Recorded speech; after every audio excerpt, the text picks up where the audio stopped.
Start होता है canyon से, जहां जियो टेलीपैथी से एंशिएंट एम्परो एलिगेटर से उसके एक्सप्लोरेशन के बारे में पूछताछ कर रहा था।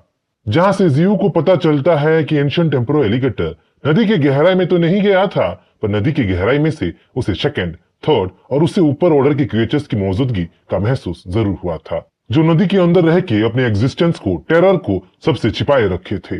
जियो एलिगेटर की बातों से समझ चुका था कि वो लार्ज रिवर एक तरीके से ड्रैगन का लेयर था, जो अपने अंदर कई सारे सीक्रेट्स छिपाए रखा था। यहाँ हमें पता चलता है कि जियो उस लार्ज रिवर को अपने टेरिटोरी में लाना चाहता था, अपने डोमेन में लाना चाहता था। वो रिवर के क्रिएचर्स के साथ अलायंस एस्टेब्लिश करना चाहता था। क्योंकि रिवर के अंदर पावरफुल क्रिएचर्स थे, तो उनकी पावर यूज करके जियो इंसानों से लड़ सकता था, एक आर्मी बना सकता था, और रिवर के कैनियन में आ जाने से ये सब कुछ इजीली हो सकता था। जियो का एम्पायर राइज करने वाला था। सिर्फ लैंड में ही नहीं, वाटर में भी जियो का दबदबा शुरू होने वाला था। मास्टर, रिवर से पहले आपको माउंटेन रेंज कॉन्कर करना पड़ेगा।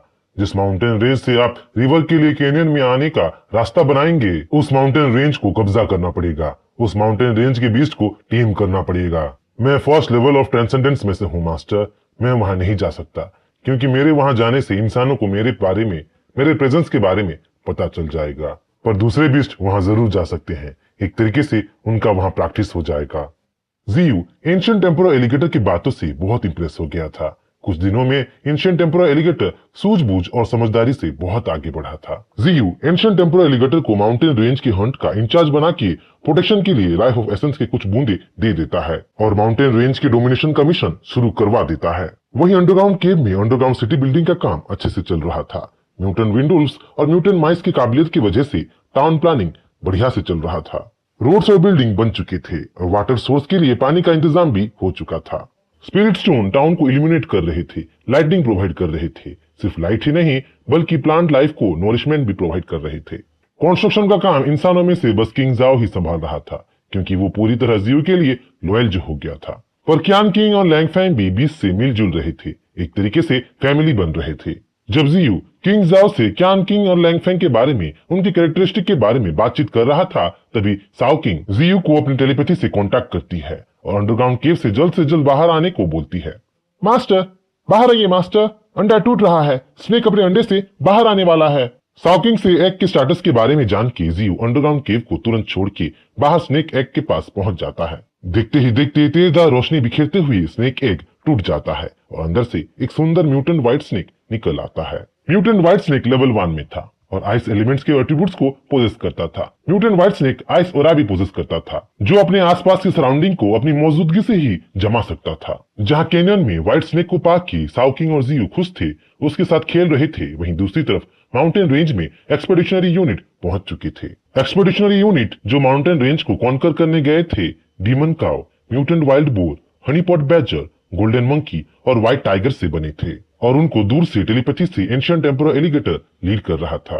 सुनो सभी, चारों तरफ माउंटेन रेंज में फैल जाओ, हर एक बीस्ट को एलिमिनेट कर दो और कोई स्ट्रॉन्गर बीस्ट मिले तो उसे जिंदा ले आओ। एंशिएंट एम्परो एलिगेटर की बातें सुन demon cow, mutant wild boar, honeypot badger, golden monkey और व्हाइट टाइगर चारों तरफ फैल जाते हैं और दुश्मनों पे टूट पड़ते हैं। जहां गोल्डन मंकी एक स्टिक लेके सामने आने वाले बीस्ट को पीटता चला जा रहा था, वहीं हनीपॉट बैजर अपने इलेक्ट्रिक एनर्जी से दूसरे बीस्ट पे कहर मचा रहा था, शॉक दे रहा था। सिर्फ वही नहीं, व्हाइट टाइगर और गोल्डन आंट भी बड़े से बड़े बीस्ट को धूल चटा रहे थे, चारों तरफ तबाही मचा रहे थे। उसी माउंटेन रेंज में एक ऐसा बीस्ट भी था जो उन पे छिप के नजर रख रहा था, जो पावर लेवल में एंशिएंट एम्परो एलिगेटर के साथ कंधे से कंधा मिला सकता था। कमीलियन एक फर्स्ट ऑर्डर का ट्रांसेंडेंट बीस्ट था, जो जियो के बीस्ट की नजरों से अपने आप को छिपाए रखा था, जो बैटल में ना कूद के रंग बदल के अपने आप को पेड़ पौधों में घुला मिला दिया था। दूसरी तरफ एक्सपेडिशनरी यूनिट के हंट से लगातार जियो को इवोल्यूशन पॉइंट्स मिल रहे थे और कुछ दिनों के हंट से जियो के सामने लाशों का ढेर जमा हो चुके थे। जहां जियो को हंटिंग से टोटल 18,110 इवोल्यूशन पॉइंट्स मिले थे,